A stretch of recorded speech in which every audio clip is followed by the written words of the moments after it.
Before we dive in, please remember that I am not a financial advisor, and this video is for educational and informational purposes only.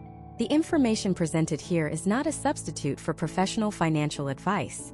You should always consult with a qualified financial professional who can assess your individual situation before making any major financial decisions.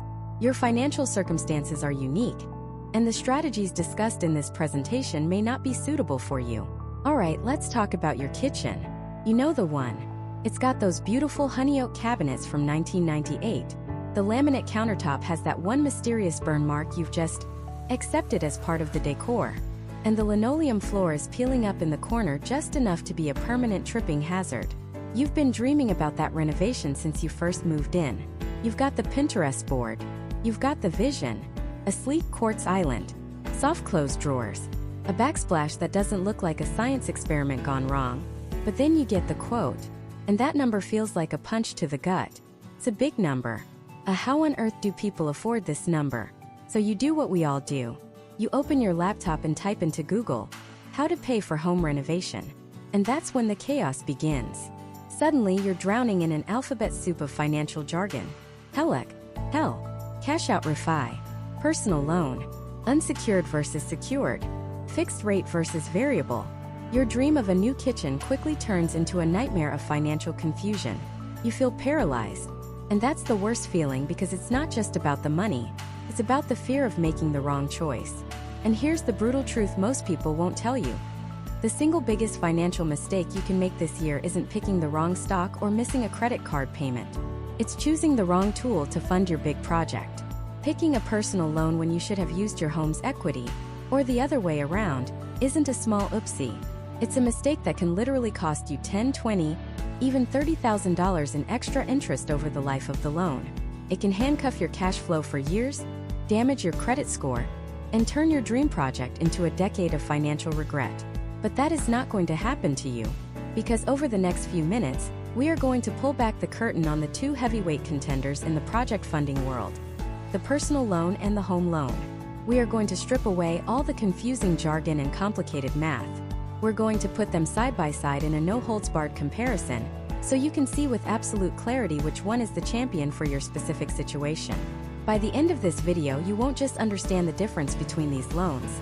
You will have a rock-solid framework to confidently decide which path is the smartest, most affordable, and safest way to bring your project to life. So let's set the stage. Who are our two fighters in this financial main event? In one corner, we have the personal loan. Think of the personal loan as the financial world's sprinter. It's fast, it's flexible, and it's relatively straightforward. It's an unsecured loan, which is a fancy way of saying you don't have to put up any collateral. You don't have to risk your car or your house. The bank looks at your financial health, your credit score, your income, your debt, and decides to lend you a lump sum of cash based on your signature and your promise to pay it back. You get the money, usually in a matter of days, and you pay it back in fixed monthly installments over a set period, typically 2 to 7 years. It's clean, it's simple, and its speed is its superpower. In the other corner, we have the home loan. And for our purposes today, when I say home loan, I'm primarily talking about a home equity loan, sometimes called a second mortgage. Think of this loan as the financial world's marathon runner. It's not as fast out of the gate, but it's incredibly powerful and built for the long haul. This is a secured loan, and the collateral is the equity you've built in your home. Equity is just the difference between what your home is worth and what you still owe on your mortgage. So if your house is worth $500,000 and you owe $300,000, you have $200,000 in equity.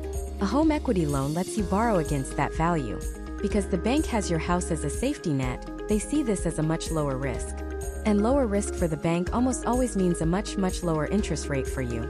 You get a lump sum of cash just like a personal loan, and pay it back in fixed installments, but usually over a much longer term like 10, 15, or even 30 years. So right away you see the fundamental trade-off. Speed and simplicity versus power and lower cost. The quick, versatile sprinter versus the steady, powerful marathon runner. And the question isn't which one is better? The only question that matters is, which one is better for you for this project right now? Because making this decision in today's economy is more critical than ever. Interest rates have been on a roller coaster. Home values in many parts of the country are still near historic highs, meaning millions of Americans are sitting on a mountain of untapped equity. At the same time, inflation has made everything from lumber to labor more expensive, meaning the size of the loan you need for that kitchen remodel is probably bigger than it was just a few years ago. The stakes are higher. The cost of getting it wrong is greater. Now, there's a huge misconception I want to smash to pieces right now before we go any further. A lot of people hear the words home equity loan, and they immediately shut down. They think, I'm not putting my house on the line. That's too risky. What if I lose my job? They could take my home. And that fear is completely valid. Using your home as collateral is a serious decision that should never be taken lightly. But here's the myth, that it is always the riskier option. Let me ask you this. What's more risky? Taking out a home equity loan at a 7% interest rate to pay for a $50,000 renovation? Or taking out a personal loan for that same $50,000 at a 15% interest rate? With a personal loan, your monthly payment will be significantly higher. That higher payment puts a much bigger strain on your monthly budget. A bigger strain on your budget makes it harder to save for an emergency. And a lack of emergency savings is what actually puts you at risk of missing payments on all your debts, which could lead to a financial catastrophe far worse than just having a lien on your home. Sometimes the seemingly safer option on the surface, the one without collateral, can actually introduce more risk into your day-to-day financial life because of its higher cost. It's a paradox we are going to unpack completely. So here's our game plan. We're going to dedicate a deep dive section to each of these loan types. First, we will put the personal loan under the microscope. We'll cover exactly who it's for, the ideal project size, the pros like lightning-fast funding and no collateral, and the cons like those potentially sky-high interest rates and lower borrowing limits. We'll look at real-world numbers so you can see the financial impact. Then we'll give the home equity loan the exact same treatment. We'll break down the application process, explore the massive advantage of lower interest rates, and talk about the potential tax benefits that most people completely overlook. We will also confront the risks head-on, discussing the reality of using your home as collateral and when it absolutely makes sense, versus when you should run in the other direction. Finally, we'll bring it all together with a simple checklist, a scorecard, that you can use to grade your own project and your own financial situation to declare a clear winner for yourself. This isn't about finding a one-size-fits-all answer. It's about arming you with the knowledge to make a tailored, intelligent decision for your family and your future. The choice between a personal loan and a home loan is one of the most important financial crossroads you'll face as a homeowner. Let's make sure you take the right path. So, let's get started and jump straight into our deep dive on the sprinter of the financial world, the personal loan. What makes it so fast, so popular, and what are the hidden traps you need to avoid? Let's find out. A personal loan is the financial equivalent of a caffeine shot. It's fast, it's potent, and it gets the job done right now. Think of it as unsecured borrowing. That word, unsecured, is the most important word you'll hear in this section. It means you are not putting up any collateral to back the loan. You're not betting your house, your car, or your prized collection of vintage action figures. The bank is lending you money based purely on your creditworthiness, your financial reputation. They look at your credit score, your income, your debt-to-income ratio, and they make a judgment call. They're essentially saying, we trust you to pay this back. And because of that trust, the process is lightning fast. You can often apply online in minutes, get a decision in hours, and have cash in your bank account in as little as 1 to 3 business days. It's the Amazon Prime of money. Now let's make this real. Meet Mark. Mark's a graphic designer who, like millions of others, suddenly found himself working from home full-time. His office was a corner of his dining room table. It was cramped, inefficient, and his kids' sticky fingerprints were a constant threat to his expensive equipment. He had a dream: to convert his dusty, forgotten spare bedroom into a sleek, modern home office. He priced it out. New flooring, a custom-built desk, better lighting, some soundproofing. It was going to cost about $20,000. Now, Mark had some savings, but not enough to cover the whole thing without wiping out his emergency fund, which is a major financial no-no. He needed the money, and he needed it fast because a big project was coming up and he couldn't afford to be unproductive. Mark considered his options. He didn't want a complicated, drawn-out process. So he went online, researched a few lenders, and applied for a $20,000 personal loan. The application took him about 10 minutes. He uploaded a pay stub and a copy of his driver's license. The next morning, he woke up to an email. Approved. The interest rate was 9% with a 5-year repayment term. He clicked accept, and 2 days later, $20,000 was sitting in his checking account. Just like that. The speed was intoxicating. Mark hired a contractor, bought his materials, and within 3 weeks, he was working in his brand new hyper-efficient office. His monthly payment was about $415. It was a fixed amount, so it was easy to budget for. He knew exactly when the loan would be paid off. For Mark, the personal loan was a perfect tool. It was a surgical strike. He had a specific one-time expense, he knew exactly how much he needed, and he valued speed and simplicity above all else. His house was never at risk. The loan was a separate, clean transaction. He solved his problem and life moved on. Mark's story perfectly highlights the massive advantages of a personal loan. First, as we saw, is the speed. In the time it takes to get a first quote for a home-related loan, you can have cash in the bank from a personal loan. Second, the simplicity. The paperwork is minimal compared to a mortgage or home equity loan. There are no appraisals, no title searches, no mountains of documentation about your property. It's clean. Third, and this is the big one, it's unsecured. I'll say it again because it's that important. If disaster strikes, if Mark loses his job and in a worst-case scenario, has to default on that loan, the bank can't come and take his house. His credit score would be absolutely destroyed, for sure, and collections agencies would hound him. But his family's home is safe. That peace of mind is invaluable for many people. Finally, there's flexibility. While Mark used it for a home office, the bank doesn't really care. You can use a personal loan to consolidate high-interest credit card debt, pay for a wedding, cover unexpected medical bills. The money is yours to use as you see fit. But, and there is always a but, the Sprinter is fast, but they have no endurance. The caffeine shot gives you a jolt, but it's always followed by a crash. The very things that make a personal loan so attractive are also the source of its biggest weaknesses. That unsecured status that gives you peace of mind? It gives the bank a panic attack.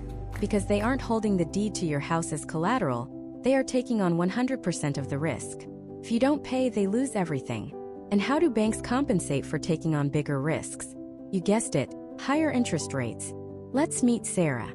Sarah wanted to remodel her kitchen. Unlike Mark, she didn't have a firm plan or a fixed budget. She just knew she wanted it to be nicer. She took out a $50,000 personal loan, which was the maximum her bank would offer.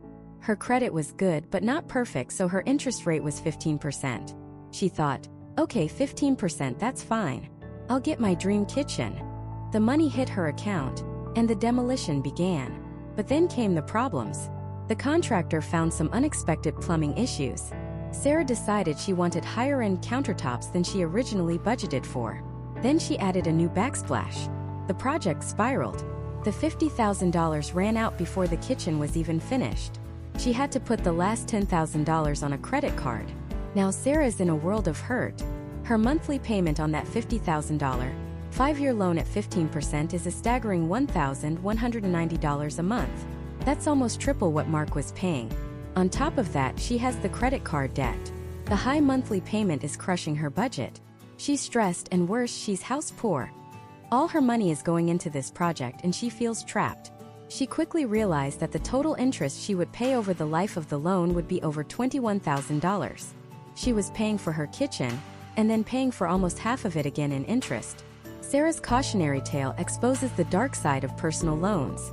The primary drawback is the interest rate. While Mark's 9% was reasonable, rates can easily climb into the teens, 20s, or even higher, especially if your credit isn't stellar. Compare that to home-related loans, which often have rates in the single digits. Second, the repayment terms are short, usually 3 to 7 years. This is a double-edged sword. It's good because you get out of debt faster, but it's bad because it leads to those much higher monthly payments like the one suffocating Sarah's budget. Third, the loan amounts are limited. Most lenders cap personal loans at $50,000, with many topping out even lower. If your project is a major renovation, an addition, or anything costing 6 figures, a personal loan simply isn't going to provide the firepower you need. Finally, watch out for origination fees. This is a fee the lender charges you just for processing the loan, and it's taken out of the total before the money even gets to you. A 3% origination fee on Sarah's $50,000 loan means she would have only received $48,500, but her repayments would be based on the full $50,000 amount. It's a hidden bite that can take you by surprise. So, who is the personal loan for? It's for Mark. It's for the person with a specific, well-defined project with a clear budget, typically under $50,000. It's for the person who values speed, simplicity, and keeping their home out of the equation. It's for the debt consolidator, the emergency funder, the quick project finisher. It is a fantastic tool when used for the right job, but it is not for Sarah. It is not for the massive open-ended project with a vague budget. It's not for the person who needs the lowest possible interest rate and a long time to pay it back. Using a personal loan for a huge, expensive renovation is like trying to win a marathon by sprinting the first mile. You'll have an amazing start, but you will burn out, crash, and end up in a world of pain. So, if the personal loan is the quick fix for a specific problem, what happens when your dream is bigger? What happens when you're not just building an office, but adding a whole new story to your house? What happens when you need serious firepower, a long-term plan, and the lowest possible cost of borrowing? That's when we turn from the sprinter to the marathon runner of the lending world. The slow, steady, and incredibly powerful home loan. And that's exactly what we're breaking down next. So let's talk about that marathon runner. A home loan isn't just a loan. It's a financial tool of immense power, derived from the single biggest asset most of us will ever own, our home. This isn't about borrowing from a bank's pool of money. This is about borrowing from yourself. You're tapping into the value you've painstakingly built, month after month, year after year. That value has a name, and it is the most important word in this entire discussion: equity. Equity is the secret sauce. It's the magic ingredient. Simply put, it's the difference between what your home is worth on the market and what you still owe on your mortgage. If your home is valued at $400,000 and you have $250,000 left on your mortgage, you have $150,000 in equity. That isn't just a number on a piece of paper. It's potential. It's a stored reservoir of financial power. It's the fuel for your marathon. A personal loan asks the bank, "Do you trust me?" A home loan asks the bank, "Do you see this massive, tangible asset I own?" Let's work with that. Because you're securing the loan with this incredibly valuable collateral, your house, the bank's risk plummets. And when their risk goes down, your interest rate goes down with it. Dramatically. We're not talking about a small difference. We're talking about a Grand Canyon-sized gap between the interest you'd pay on a personal loan versus a home equity loan. Over the life of the loan, this difference can add up to tens of thousands of dollars. That's a new car. That's a college fund. That's the difference between a project that drains you and a project that builds your future. But just like a marathon, you don't just show up and start running. There's a rigorous training period. The application process for a home loan is a different beast entirely from the quick sprint of a personal loan. This is the part that scares people off, but it shouldn't. You just need to be prepared. The bank is going to want to see everything. And I mean everything. We're talking tax returns, pay stubs, bank statements, a detailed history of your debts, your credit report pulled apart with a fine-tooth comb. They are conducting a full financial physical. And it's not just you under the microscope. Your house is too. The bank will require a professional appraisal. An independent expert will come to your home, walk through every room, measure every wall, check the condition of your roof, your foundation, your systems. They'll compare it to recently sold homes in your neighborhood to determine its true market value. This appraisal is the key that unlocks your equity. The bank needs to know with certainty what the collateral is worth. This process isn't fast.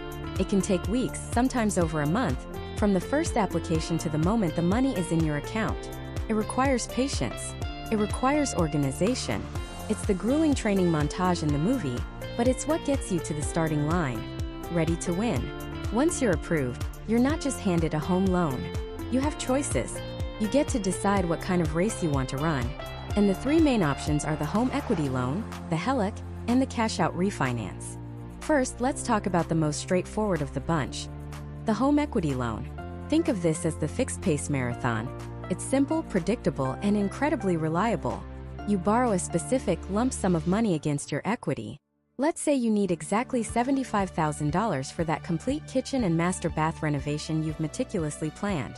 With a home equity loan, you get a check for $75,000. Done. From that moment on, it acts like a second mortgage. You'll have a fixed interest rate that never changes, and a predictable monthly payment for a set term, usually somewhere between 5 and 20 years. You know exactly what you owe and for how long. It's perfect for the planner. The person who has quotes from contractors has picked out the appliances and knows the budget down to the last penny. You set your pace, you stick to it, and you cross the finish line right on schedule. But what if your project is more fluid? What if you're planning a multi-stage backyard renovation? Phase 1 is the deck this summer. Phase 2 is the patio next spring.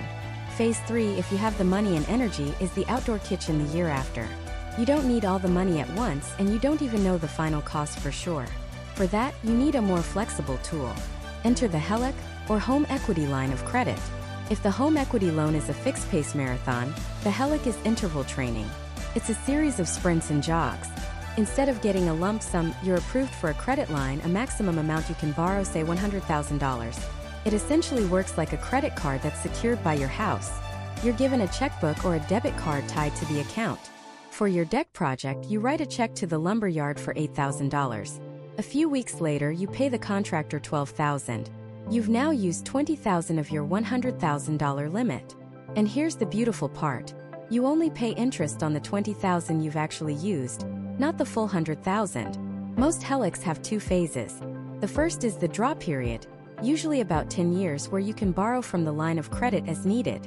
During this time, you might only be required to pay the interest each month, which keeps your payments incredibly low. After the draw period ends, you enter the repayment period, which can be another 10 to 20 years. You can no longer borrow money, and you start paying back both the principal and the interest just like a traditional loan. The trade-off for this incredible flexibility is that the interest rate is usually variable. It's tied to the prime rate, so as the Federal Reserve raises or lowers rates, your payment could change. It requires a bit more management, but for long-term multi-phase projects with uncertain costs, the HELOC is an unbelievably powerful and adaptable tool. Now we come to the third option, the big one, the one that changes the entire race, the cash-out refinance. This isn't like taking out a second mortgage. This is about replacing your current mortgage with a brand new, bigger one. Let's go back to that example. Your home is worth $400,000 and you owe $250,000. You need $60,000 for a major addition. With a cash-out refi, you would take out a brand new mortgage for $310,000. That new loan pays off your old $250,000 mortgage completely, and the remaining $60,000 is given to you in cash. Boom. So why would you do this? The main reason is interest rates. If the current mortgage rates are significantly lower than the rate on your original mortgage, you could potentially roll your project financing and your old mortgage into one new loan at a fantastic rate, possibly even keeping your monthly payment similar to what it was before, or only slightly higher. You're essentially hitting the reset button. The major consideration, however, is that you are also resetting the clock on your mortgage. If you were 10 years into a 30-year mortgage, a new 30-year refinance means you're starting all over again. You're extending the total time you'll be paying for your home. It's a massive decision that requires careful calculation, but for the right person in the right rate environment, it can be the single most efficient way to finance a large-scale project, while simultaneously improving their overall financial position. A lump sum with a fixed rate, a flexible line of credit, or a complete mortgage reset. Three very different kinds of marathons, each designed for a different kind of runner and a different kind of race. They all demand more from you up front. More paperwork, more patience, more scrutiny. But the reward is undeniable. The lowest possible cost of borrowing, structured over a long term that makes even the biggest, most audacious projects feel manageable and affordable. Now the real question emerges. We've seen the sprinter, the fast, simple, but expensive personal loan. And we've just run the gauntlet with the marathon runner, the slow, powerful, and affordable home loan. They're both on the field. They're both ready to go. So how do you choose? How do you put them head-to-head in a real-world scenario and definitively pick a winner for your project? That's the face-off we're staging next. Alright, let's set the stage. We're going to invent a project. Something classic, something that thousands of you are probably dreaming about right now. A complete kitchen remodel. We're talking new cabinets, quartz countertops, a high-end gas range, the whole 9 yards. The total all-in cost after getting 3 quotes is a solid $40,000. A serious chunk of change. Now let's meet our 2 homeowners. They live on the same street in similar houses. Let's call them Alex and Ben. Alex is all about speed and simplicity. The idea of a long drawn-out loan process with mountains of paperwork gives him a headache. He has excellent credit, a stable job, and he just wants to get the money, hire the contractor, and start seeing that demolition crew on Monday. He doesn't want to touch the equity in his home. To him, that's a sacred emergency-only fund. The thought of putting a lien on his house for a kitchen, no matter how beautiful, feels risky. He wants the loan to be a separate, clean transaction. So, Alex goes for the personal loan. Ben, on the other hand, is a planner. He's methodical. He's willing to trade time for a better deal. He's been in his house for 10 years and has built up a significant amount of equity. His priority is getting the absolute lowest interest rate possible to keep his long-term costs down and his monthly payment manageable. He sees his home's equity as a tool, a resource to be leveraged intelligently to improve his biggest asset. He's not spooked by the idea of using his house as collateral because he's confident in his ability to make the payments. So, Ben opts for the home loan, specifically a home equity loan. Let the games begin. Alex goes online. On a Tuesday morning, he compares 3 different lenders, fills out a short application that takes him about 10 minutes, and uploads a few recent pay stubs. The process is entirely digital. By Tuesday afternoon, he has 3 offers. He picks the best one: a $40,000 loan with an 11% interest rate on a 5-year term. The money, all 40 grand of it, is in his checking account by Thursday morning. From start to finish, it took less than 48 hours. He calls his contractor and says, "We're a go." He's thrilled. The speed is intoxicating. Now let's check in on Ben. On that same Tuesday morning, Ben calls the bank that holds his primary mortgage. They tell him to come in. He spends an hour with the loan officer, filling out a much more detailed application. He has to provide 2 years of tax returns, bank statements, proof of assets, the whole financial colonoscopy. The bank then orders a formal appraisal of his home to verify its value and how much equity he truly has. That takes a week to schedule. The appraiser comes and it takes another week to get the report back. Then it goes to underwriting, where a team of people scrutinizes every detail of his financial life. There are a few follow-up questions. More documents are requested. Finally, 3.5 weeks later, Ben gets the approval. His rate, 7%, a full 4 percentage points lower than Alex's. He signs a mountain of paperwork at a formal closing, and the money is available a few days after that. The entire process took nearly a month. So, right off the bat, we see the first major trade-off: speed versus savings. Alex paid a premium for convenience. Ben endured a marathon process to secure a better rate. But this is where it gets really interesting. Let's look at the actual numbers. The dollars and cents. This is the heart of the decision. Alex, with his personal loan, he borrowed $40,000 at 11% for 5 years.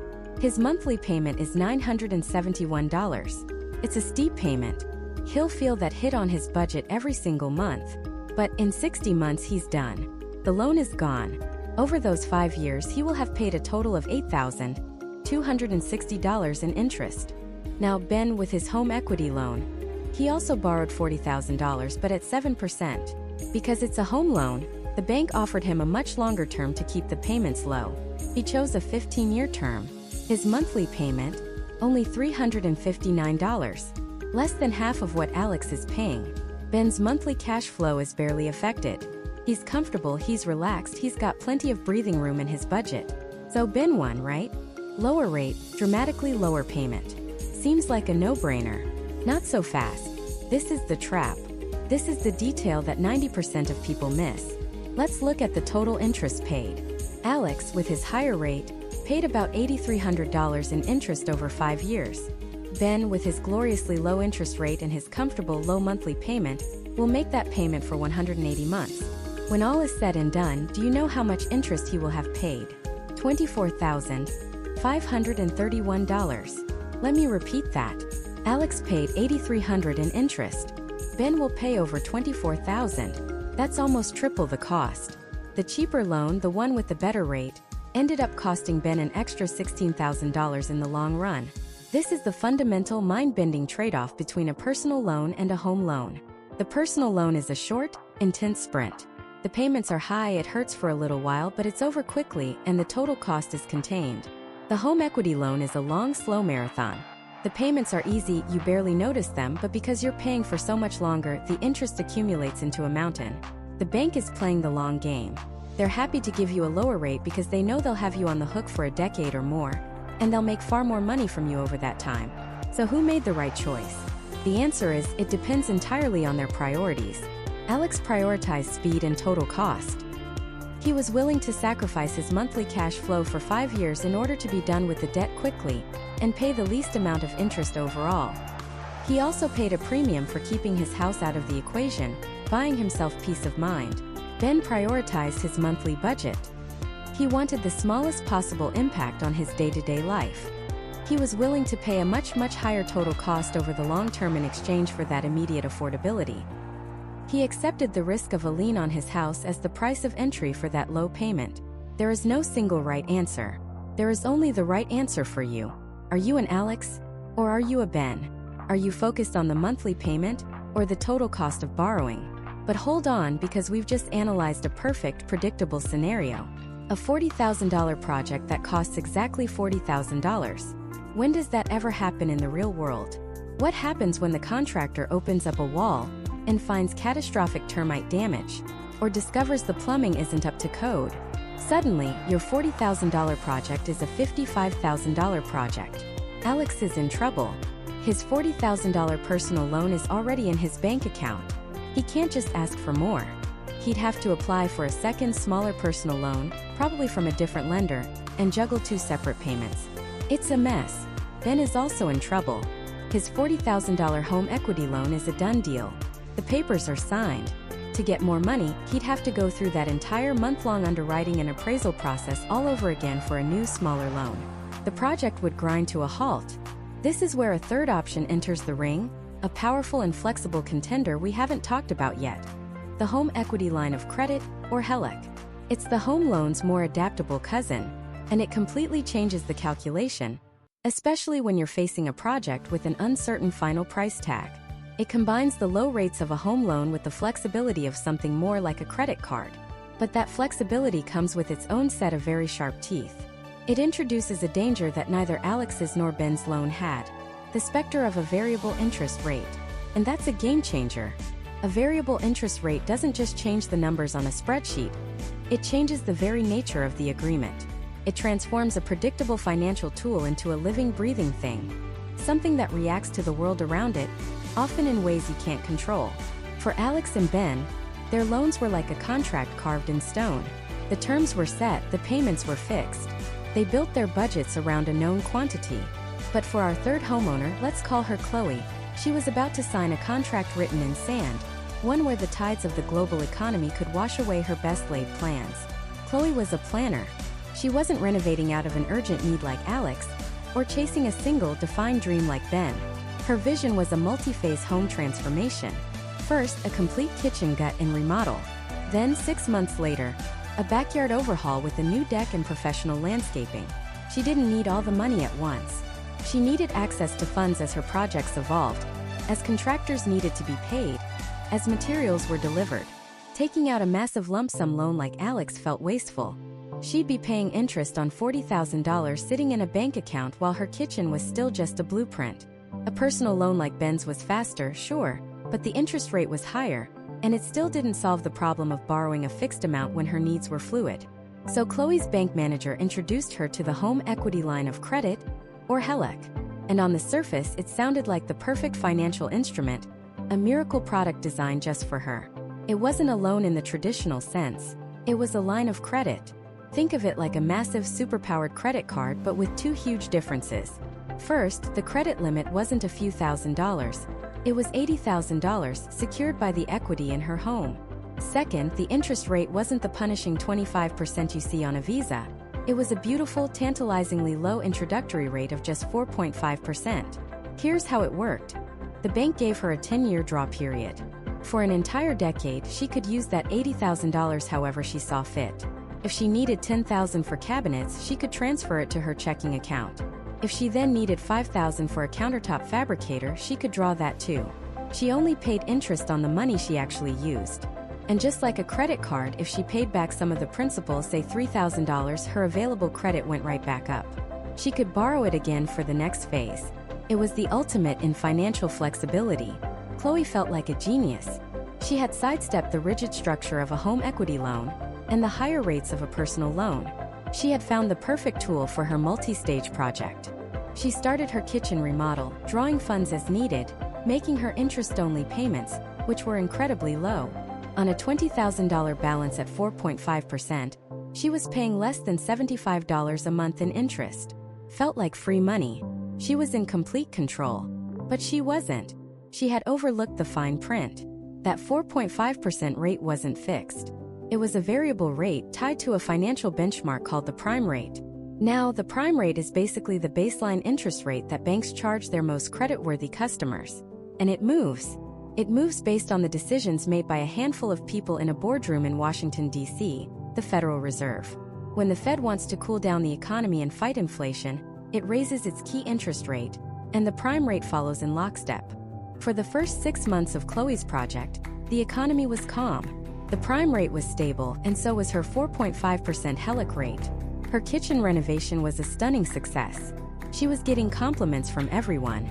She felt vindicated in her choice. Then the headlines started to change. Inflation spikes. Fed signals aggressive rate hikes. Chloe saw the news, but it felt distant, like a problem for Wall Street traders and big corporations. It didn't feel like it had anything to do with her new quartz countertops. Then she got her next HELOC statement. Her interest rate was no longer 4.5%. It was 5.25%. The Fed had raised rates by 3/4 of a point. Her monthly interest payment on the now $40,000 balance she'd used for the kitchen jumped. It wasn't a huge leap, but it was noticeable. It was the first tremor. A few months later, another headline. Another Fed meeting. Another rate hike. Her statement arrived. The rate was now 6.5%. Suddenly, that flexible, low-cost loan was starting to feel a lot less friendly. The math began to get ugly. On her $40,000 balance, that initial 4.5% rate cost her about $150 a month in interest. At 6.5%, it was $217. That's nearly $70 more every single month for the exact same amount of money borrowed. And it wasn't stopping. Over the next year, the Fed continued its campaign against inflation. And with every single hike, Chloe's financial life became more stressful. Her rate climbed from 6.5% to 7.5%, then to 8.25%, and eventually peaked at over 9%.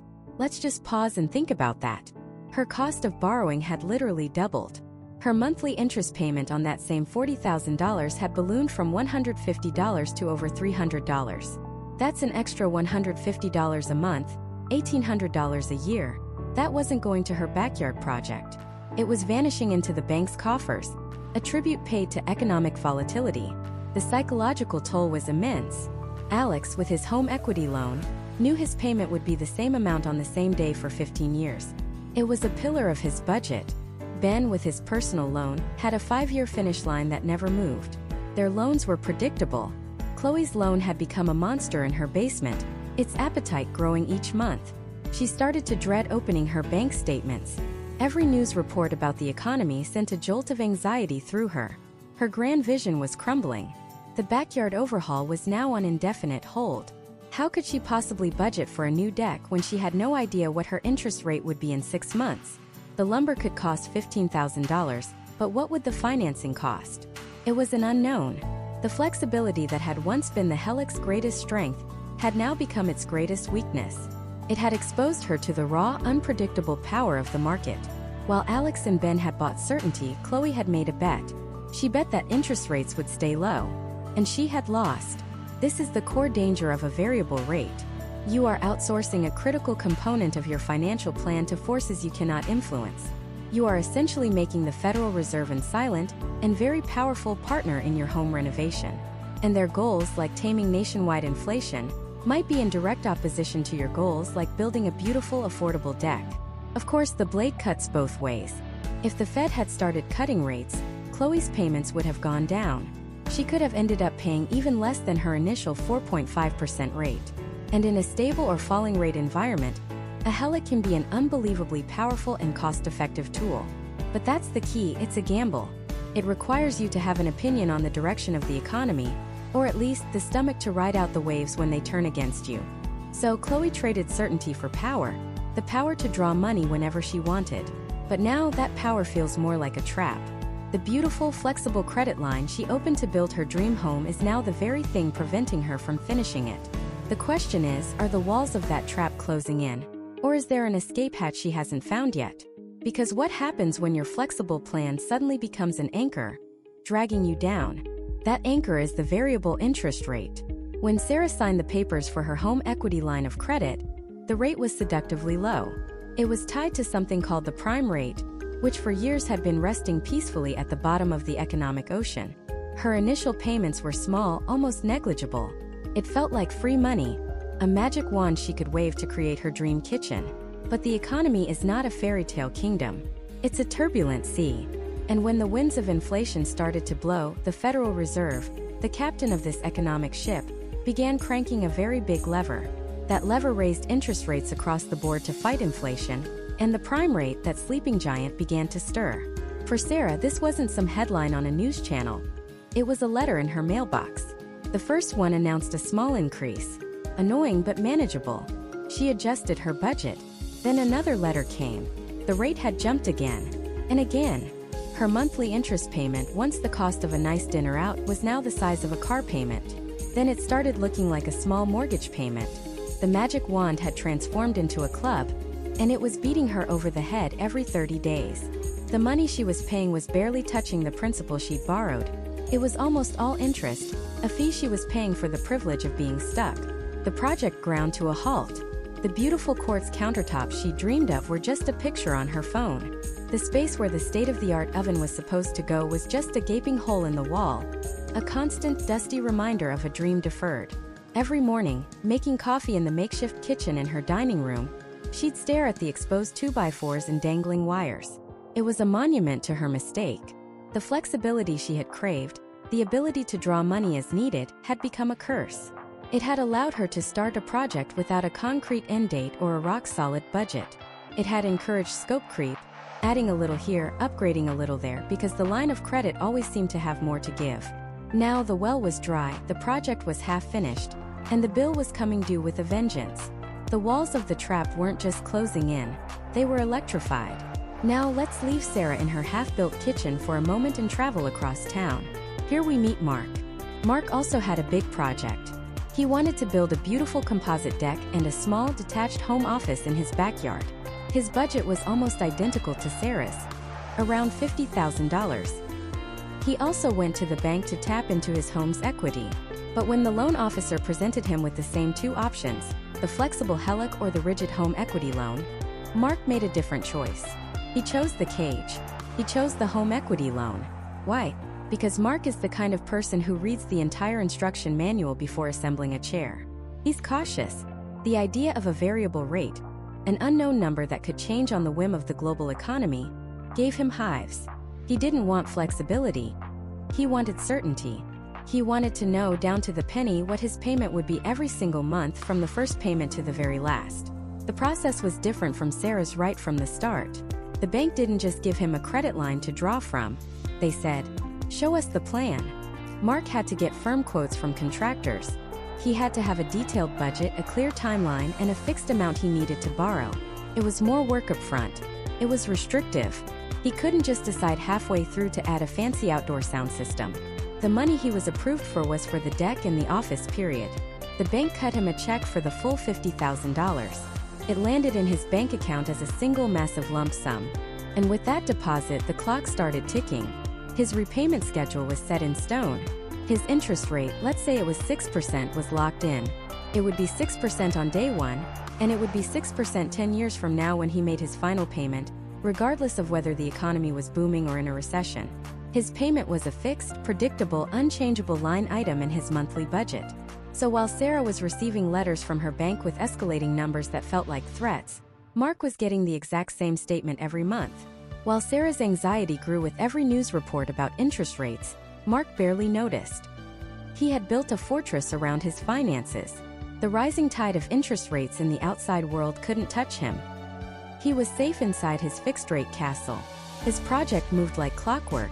Because he had a fixed amount of money, he was forced to be disciplined. The contractor built the deck. The electrician wired the office. The painter painted it. Done. There was no temptation to overspend because there was no magical, replenishable line of credit to dip into. The money was finite, and so the project had a finite end. 6 months after he started, Mark was sitting on his new deck, grilling burgers, watching the sunset. His project was complete. His loan was being paid down on a predictable schedule. He had peace of mind. This is the fundamental trade-off. Sarah chose what looked like freedom, and it became a prison of uncertainty.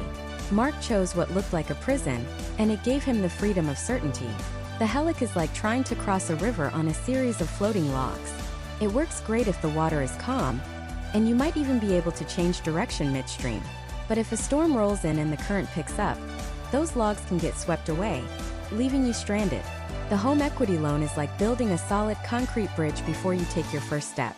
It takes more planning and the path is fixed, but you know with 100% certainty that you will get to the other side no matter how rough the water gets. Back in her kitchen, Sarah is realizing she's in the middle of a raging river, and her logs are starting to float apart. The stress is immense. It's affecting her sleep, her work, her relationship. She feels foolish, trapped, and desperate. She needs an escape hatch. She needs a life raft. One evening, scrolling on her phone, trying to distract herself from the financial dread, she sees an ad. It's bright, optimistic, and speaks directly to her. It says, "Need cash fast? Get a personal loan in as little as 24 hours. No home appraisal, no equity required. Just one simple, fixed monthly payment." A light bulb goes off. A personal loan. It's not tied to her house. The payments are fixed. Could this be the answer? Could she take out a personal loan to pay off the toxic, ever-increasing balance on her HELOC, and maybe even have enough left over to finally finish the kitchen?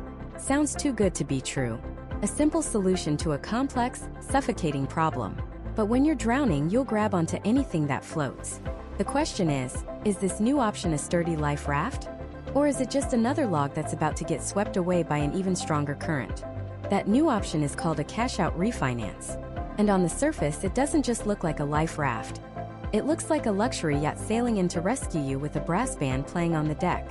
It presents itself as the ultimate financial cheat code, the one move that solves two problems at once. Think about it. The two biggest hurdles for any major project are getting the cash, and then figuring out how to afford the new monthly payment that comes with it. A personal loan gives you the cash, but slaps you with a high-interest, often painful new bill every single month. A home equity loan does the same, just with a slightly lower rate. They are additions.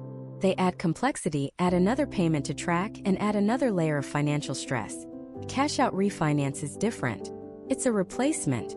It's not about adding a new loan on top of your old one. It's about wiping the slate clean and starting over with a single new, and supposedly better mortgage. Here's the seductive promise. You have a mortgage on your home that you've been paying for years. Your home's value has gone up, creating a nice cushion of equity. At the same time, interest rates have dropped since you first bought the house. So a lender comes along and says, "Let's replace your old, high-interest mortgage with a brand new one at today's super low rate. But instead of just borrowing what you still owe, we'll let you borrow more. We'll give you a new loan that covers your old mortgage balance plus a big pile of cash for your project." The magic, the part that makes your eyes light up, is that because the new interest rate is so much lower, your new single monthly payment is often very close to, or sometimes even less than, what you were already paying. You get $100,000 in cash for your dream renovation, and your monthly housing bill barely budges. Feels like free money. Feels like you've outsmarted the system. It's the financial equivalent of trading in your 10-year-old Honda for a brand new Lexus, and the dealer hands you $10,000 in cash on your way out the door. Who says no to that deal? Let's make this real. Meet David and Sarah. They bought their house 7 years ago for $300,000. They have a 30-year mortgage at a 4.25% interest rate. Today, their house is worth $500,000, and their remaining mortgage balance is about $250,000. They've built up $250,000 in equity just by paying their mortgage and living their lives while the market did its thing. But their kitchen is straight out of the 1990s, the bathroom needs a total gut job, and they want to build a deck for summer barbecues. The quotes come in at $80,000. A personal loan at 11% would be over $1,600 a month. A HELOC is an option, but they hate the idea of a second mortgage payment hanging over their heads. They feel stuck, paralyzed. Then their mortgage broker lays the cash-out refinance on the table. Current interest rates are just 3.25%, a full point lower than their current mortgage. The broker runs the numbers. They can take out a new loan for $330,000. That pays off their old $250,000 mortgage and puts $80,000 cash, tax-free, directly into their bank account. And here's the kicker. The monthly payment on their new, much larger loan?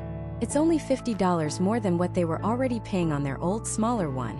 They look at each other in disbelief. They get the dream kitchen, the new bathroom, and the perfect deck, and their monthly budget is virtually unchanged. It's a miracle. It is the sturdiest, most beautiful life raft they have ever seen. They sign the papers, the check clears, and the demolition crew starts the next Monday. They are living the dream. But every life raft is floating in an ocean. And every ocean has an undertow. What David and Sarah didn't focus on, what the slick marketing brochures and the friendly loan officer glossed over, were the invisible costs lurking just beneath the surface. The first and most devastating cost is the reset button. They had been diligently paying their mortgage for 7 years. They had 23 years left until they owned their home free and clear. The finish line was in sight. But when they signed the papers for that cash-out refinance, they didn't just get a new loan. They got a new 30-year loan. The clock was reset to zero. Those 7 years of payments gone, they just added 7 more years of mortgage payments to the back end of their lives. 7 years of payments in their late 50s or early 60s that they didn't have to make before. That's 84 extra payments. At their new payment amount, that's over $120,000 in additional payments they just signed up for. The $50 a month increase was a distraction. The real cost was the 7-year sentence they just added to their financial life. Second is the mountain of interest. Because they extended their loan term so dramatically, the total interest they will pay over the life of this new loan is astronomically higher. Yes, the rate is lower, but the rate is applied over a much longer period of time on a larger principal balance. They saved 1% on their interest rate, but they will end up paying tens of thousands of dollars more in total interest to the bank by the time the loan is finally done. They traded a small, visible monthly win for a massive, invisible long-term loss. Third are the closing costs. A refinance isn't free. There are appraisal fees, origination fees, title fees, and a dozen other line items that can easily add up to 2 to 5% of the new loan amount. For David and Sarah, that was likely $10,000 or more. And where did that money come from? It was probably rolled right into the new loan. This means they are now paying interest for 30 years on the money they paid the bank for the privilege of borrowing from the bank. It's a quiet, wealth-destroying feedback loop. But the final, most critical danger is the one that changes the very nature of the risk they're taking. That $80,000 kitchen renovation is now part of their mortgage. It's no longer project debt, it's housing debt. If they had taken a personal loan and, God forbid, David lost his job and they couldn't pay, they would face aggressive collectors and a ruined credit score. It would be a nightmare. But they wouldn't lose their house. By rolling that renovation into their mortgage, they have tied the fate of their kitchen cabinets and their new deck directly to the roof over their family's head. If they hit a rough patch and can't make that new, larger mortgage payment, the bank won't just repossess the granite countertops. The bank will foreclose. They will take the entire home.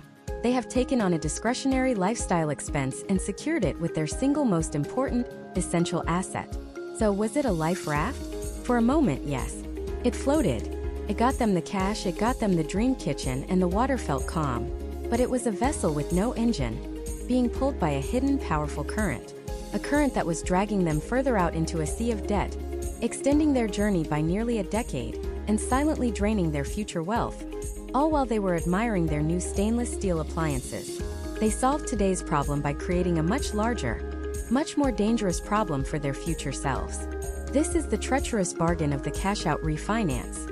It offers immediate gratification in exchange for long-term servitude.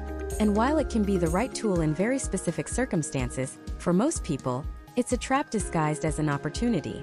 But what if you could have it both ways? What if you could tap into your home's immense financial power without hitting the reset button on your life? What if you could get the low interest rate of a mortgage but with the flexibility of a credit card? There is another way. A hybrid solution that, for the right person, isn't just a life raft. It's a speedboat. It's called a home equity line of credit, a HELOC. And for the right person, navigating the right project, it's one of the most powerful financial tools you can have. But like a speedboat, it's fast, it's powerful. And if you don't know how to handle it, you can find yourself in very deep water very quickly. So what exactly is it? Forget the bank jargon for a second. Imagine your house is a piggy bank. Over the years, you've been making mortgage payments, and the value of your home has hopefully gone up. The difference between what your house is worth and what you still owe on your mortgage is your equity. It's the portion of the house you truly own. A HELOC is simply a way for the bank to let you borrow against that ownership stake. Think of it like this: the bank gives you a special credit card, but instead of a $10,000 limit based on your credit score, the limit is based on the value locked inside your house, and it could be $50,000, $100,000, even $200,000 or more. And just like a credit card, you don't have to use it all at once. You have a line of credit. If your renovation needs $10,000 this month for a new roof, you take $10,000. If next month you need $5,000 for windows, you take $5,000. You only borrow what you need when you need it, and you only pay interest on the amount you've actually taken out. This is the absolute game changer, the core difference that sets it apart from a personal loan or a traditional mortgage. With those, you get a giant pile of cash on day one, and you start paying interest on that entire pile from day one, whether you've spent it or not. The HELOC gives you control, gives you flexibility, but how do they figure out how big your credit limit can be? It all comes down to a little thing called loan-to-value, or LTV. Banks are conservative. They want a safety cushion. They will never let you borrow 100% of your home's value. Generally, they'll allow your total debt, your main mortgage plus the new HELOC, to equal up to 80 or 85% of your home's current appraised value. Let's put some real numbers on this. Say your home is currently worth $500,000, and you still owe $250,000 on your primary mortgage. The bank says they'll go up to an 85% combined LTV. So you take your home's value, $500,000, and multiply it by 0.85. That gives you $425,000. This is the maximum amount of debt the bank is comfortable having against your home. Now you subtract what you already owe on your mortgage, $250,000. What's left? $175,000. That's your potential HELOC limit. A massive, flexible line of credit at your disposal. Now here's where it gets even more interesting. HELOCs are typically structured in two phases. The first is called the draw period. This usually lasts for 10 years. During this decade, it acts just like that credit card we talked about. You can borrow money from the line, pay it back, and borrow it again. And here's the kicker. During the draw period, many HELOCs only require you to make interest-only payments on the money you've borrowed. If you've drawn $30,000, your monthly payment is only the interest on that $30,000. This can result in incredibly low initial payments, freeing up a ton of cash flow while you're in the middle of your project. But what happens after those 10 years are up? That's when you enter the second phase, the repayment period. The party's over. The bank freezes your line of credit. You can't borrow any more money. Now, whatever balance you have outstanding gets converted into a standard loan, and you spend the next 15 or 20 years paying back both the principal and the interest just like a regular mortgage. So, let's recap the upside, the reasons this is the speedboat. First, unparalleled flexibility. You're renovating a kitchen. The contractor says it'll be $40,000. You take out a personal loan for $40,000. Halfway through, they open up a wall and find a huge plumbing issue. It's going to be another $10,000. With the personal loan, you're stuck. You have to go apply for another loan. With a HELOC, you just draw another $10,000. Problem solved. It's perfect for projects with uncertain costs and timelines. Second, the interest rates. Because a HELOC is secured by the most valuable asset you own, your home. It's far less risky for the bank than an unsecured personal loan. Less risk for them means a much lower interest rate for you. We're often talking about rates that are half of what you'd pay on a personal loan, and a tiny fraction of what you'd pay on a credit card. Third, that initial interest-only payment feature during the draw period. It can be a powerful strategic tool to keep your monthly expenses low during a period when you might be spending a lot on a renovation or other large expense. And finally, a potential bonus, tax deductibility. Under current IRS rules, the interest you pay on a HELOC may be tax deductible, but only if you use the funds to buy, build, or substantially improve the home that secures the loan. If you use your HELOC to consolidate credit card debt or buy a boat, that interest is not deductible. As always, talk to a tax professional, but this can be a significant added benefit. Flexibility, low rates, low initial payments, potential tax breaks. It sounds perfect, right? But remember what I said about the speedboat. Handled incorrectly, it can sink you. And the risks of a HELOC are not small. They are life-altering. The number one risk, the one that should make you pause and take a deep breath, is that your home is the collateral. This isn't like defaulting on a credit card, where they ding your credit score and send collection agencies after you. If you fail to make your HELOC payments, the bank can foreclose on your home. They can sell it right out from under you to get their money back. You lose everything. Every mortgage payment you ever made, every bit of sweat equity you put in, gone. This isn't just a debt. It's a lien on your shelter, your memories, your family's foundation. The stakes could not be higher. Risk number 2 is the ticking time bomb of variable interest rates. Unlike a fixed-rate mortgage, the vast majority of HELOCs have variable rates. They are tied to a benchmark financial index, usually the prime rate. This means when the Federal Reserve raises interest rates to fight inflation, the interest rate on your HELOC goes up too. Instantly. Your monthly payment can change month to month. Imagine you have a $50,000 balance on your HELOC at a 5% interest rate. Your interest-only payment is about $208 a month. Manageable. But then, over the next year, the Fed hikes rates aggressively. Your HELOC rate jumps to 9%. Suddenly, your monthly interest payment is $375. It has almost doubled and you haven't borrowed another dime. This is how people get into trouble. They take out a HELOC when rates are low, max it out, and then get crushed when the rates inevitably rise. The third danger is psychological. The temptation to overspend. Because it feels like a credit card, people start treating it like one. That $50,000 line of credit you took out for a new deck suddenly starts paying for a vacation to Hawaii, a new car, designer clothes. It becomes a slush fund for a lifestyle you can't actually afford. But the debt is real and it's tied to your house. Using home equity for depreciating assets and consumables is one of the fastest ways to destroy your long-term financial health.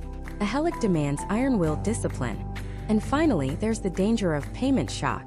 People get comfortable making those small, interest-only payments for 10 years. But they forget that the repayment period is coming. When that draw period ends, your payment will skyrocket. Not only do you now have to pay principal and interest, but you're paying back that entire loan balance over a shorter period, say 15 or 20 years. It's not uncommon for a monthly payment to double, triple, or even quadruple overnight. If you haven't planned for that, it can be a catastrophic shock to your budget. So the HELOC is a paradox. It's a brilliant tool for the disciplined, financially stable homeowner with a specific value-adding project in mind. But it's a trap for the impulsive, the disorganized, or anyone who sees it as a source of easy money. So the HELOC is the flexible, variable rate option. But what if you hate uncertainty? What if the idea of a fluctuating interest rate gives you hives? What if you want to lock in a rate, get your cash in one big chunk, and know exactly what your payment will be for the next 15 years? What if you value stability over flexibility? For that, we need to talk about the HELOC's much more predictable but less nimble older brother. The home equity loan. Often called a second mortgage, the home equity loan, or HEL, is the answer to the question, what if I love the idea of using my home's equity, but the thought of a variable interest rate gives me nightmares? If a HELOC is like a credit card secured by your house, a home equity loan is like a car loan secured by your house. Simple, it's structured, and above all, it is predictable. Here's how it works. You go through a similar application process as the HELOC. The bank looks at your home's value, what you still owe on your first mortgage, and calculates your available equity. But instead of approving you for a line of credit you can draw from, they approve you for a specific loan amount. Let's say it's $80,000. If you accept, that entire $80,000 is deposited into your bank account in one lump sum. Game on. From that point forward, it's a completely traditional loan. You'll have a fixed interest rate that will never ever change. You'll have a fixed repayment term, maybe 10, 15, or even 20 years. And because of that, you will have a fixed monthly payment of principal and interest that will be the exact same amount on day 1 as it is in year 14. There are no draw periods, no repayment periods, no variable rates tied to the prime rate. It's just one chunk of cash, and one predictable payment until it's gone. Let's make this real. Meet David and Emily. They've been in their home for a decade and have built up significant equity. They've also been living with a kitchen that was last updated when dial-up internet was a luxury. They've spent months planning, designing, and getting quotes. They have a binder 3 inches thick. They know they need exactly $75,000 to create their dream kitchen and finally update their master bathroom. Not 74, not 76. The contractor's quote is $75,000 locked in. David and Emily are planners. They have a detailed family budget spreadsheet that they live and die by. The idea of taking out a massive loan with a variable interest rate, an interest rate that could jump up a quarter point here, a half point there, based on news headlines they don't understand, it's a non-starter. It would keep them up at night. They don't need flexibility. Their project is a single, massive, one-time event. They need certainty, so they opt for a home equity loan. They're approved for the $75,000. The money hits their account and they write the first check to the contractor. Their loan is for 15 years at a fixed rate of 7%. They know, with mathematical certainty, that for the next 180 months, they will have a payment of $674.21. That number gets plugged into their budget spreadsheet, and it will never change. They can plan their vacations, their kids' college savings, and their retirement contributions around that solid, unmovable number. For them, that predictability isn't just a feature, it's peace of mind. This brings us to the biggest advantage of the home equity loan: that rock-solid stability. In a volatile economy or a rising interest rate environment, locking in a fixed rate can be a massive strategic win. You eliminate all the guesswork. Your payment is your payment, period. The second pro is that lump sum distribution. It's perfect for a specific large-scale expense. You're consolidating high-interest credit card debt into one payment. You know the exact payoff amount. You're paying for a wedding or a major medical procedure. You have the bill in hand. A home equity loan gives you the exact amount you need to execute a specific plan, which can also instill a sense of discipline. There's no temptation to tap into a line of credit for an impulse purchase later on. And just like a HELOC, the interest on a home equity loan can be tax-deductible if you use the funds to buy, build, or substantially improve the home that secures the loan. That kitchen and bath remodel for David and Emily? That qualifies. As always, talk to a tax professional. But it's a significant potential benefit that personal loans just don't offer. But this loan is far from perfect. The biggest con is the flip side of its greatest strength: its inflexibility. The moment that $75,000 landed in David and Emily's account, they started accruing interest on the entire $75,000. It doesn't matter if they don't pay the contractor the final $30,000 until 3 months later. They are paying for the full loan amount from day one. With a HELOC, you only pay interest on what you actually use when you use it. If their project had somehow come in $10,000 under budget, they'd still be stuck paying back a $75,000 loan. Second, like other home loans, they come with closing costs. You might have to pay for an appraisal, origination fees, title fees, and more, which can amount to thousands of dollars, reducing the net cash you actually get to use. And this brings us to the most critical, non-negotiable risk that you must understand. I'm going to say it again because it is that important. This is a second mortgage. You are securing this debt with the roof over your head. If you lose your job, if you have a medical emergency, if you fall on hard times and cannot make the payments, the lender has the right to foreclose on your home. The stakes are as high as they get. So, how do you choose between the two siblings, the flexible HELOC and the stable home equity loan? It really comes down to the nature of your need and your personality. You should lean towards a home equity loan if your project is a single, well-defined event with a known cost.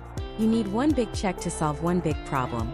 You should choose it if you are a budget-focused person who craves predictability and wants to be completely insulated from future interest rate hikes.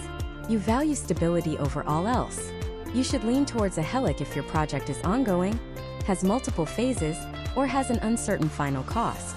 Think of a renovation you're doing room by room over 2 years, or paying for 4 years of college tuition, or simply wanting a financial safety net for emergencies.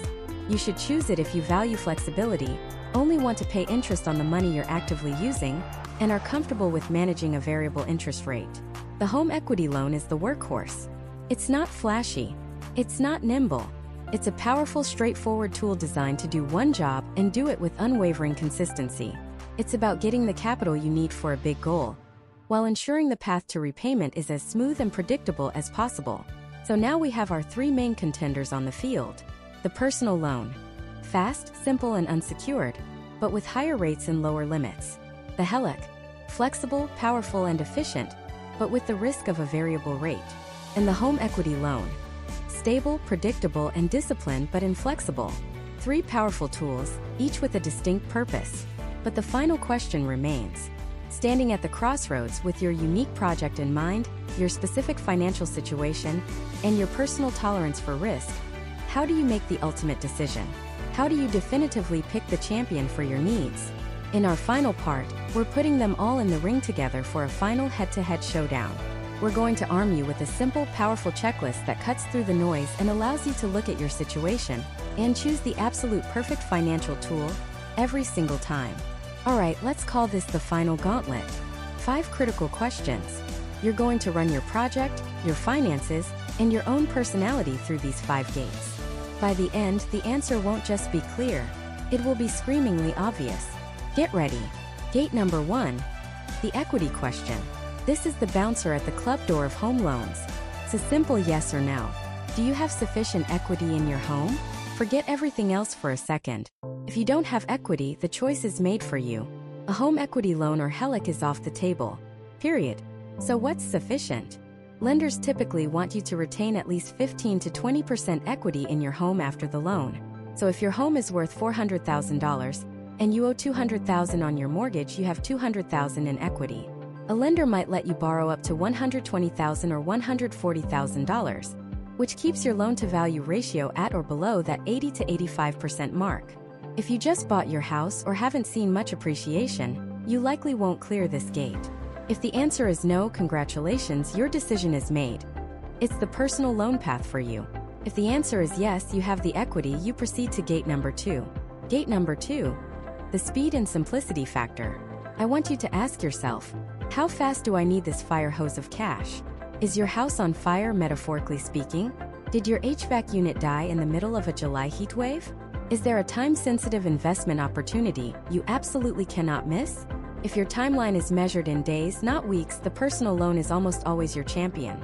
The application process is a sprint. It's online, it's streamlined, and you can often go from application to money in your bank account in 24 to 72 hours. It's the financial equivalent of an Amazon Prime delivery. A home loan, on the other hand, is a marathon. It involves appraisals, title searches, income verification that feels like a forensic audit, and a mountain of paperwork. It's slow, it's methodical, it's thorough.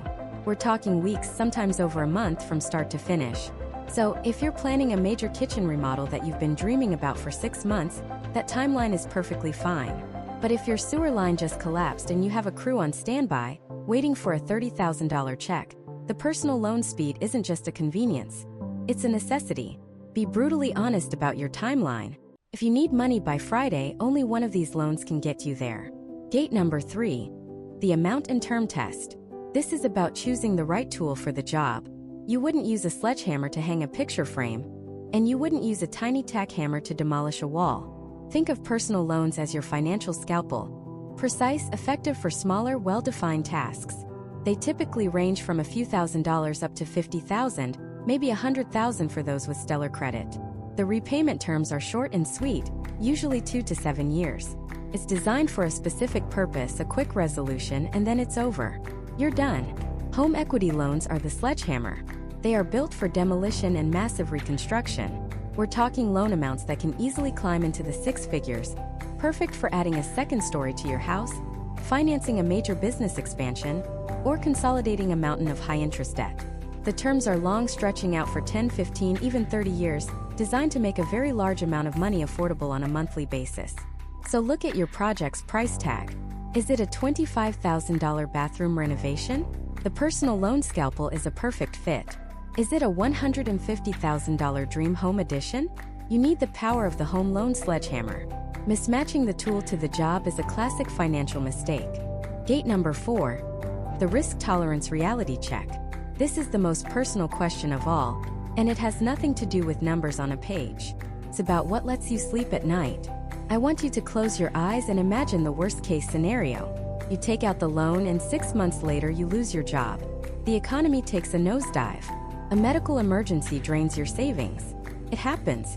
If you have a personal loan, this scenario is bad. It's stressful. Debt collectors will call. Your credit score will be nuked. It will be a painful financial chapter in your life. But at the end of the day, you still have a roof over your head. They cannot take your home. It's an unsecured loan.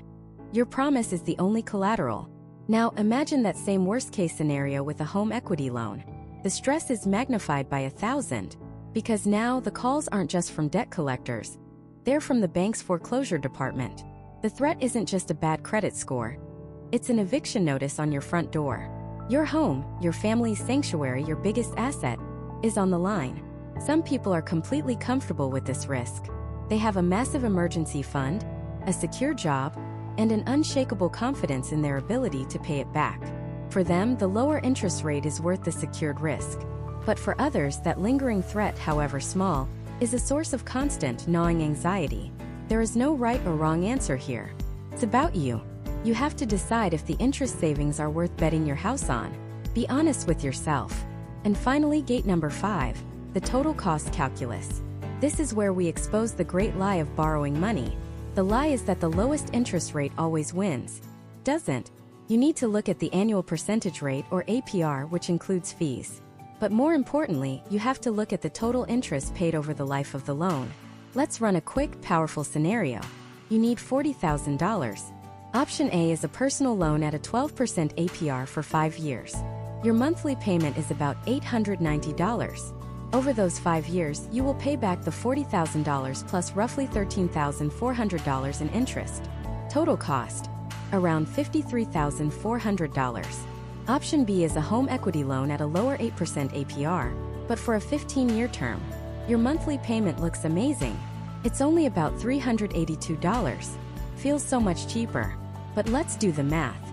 Over those 15 years, you will pay back the $40,000 plus, wait for it, over $28,700 in interest. More than double the personal loan.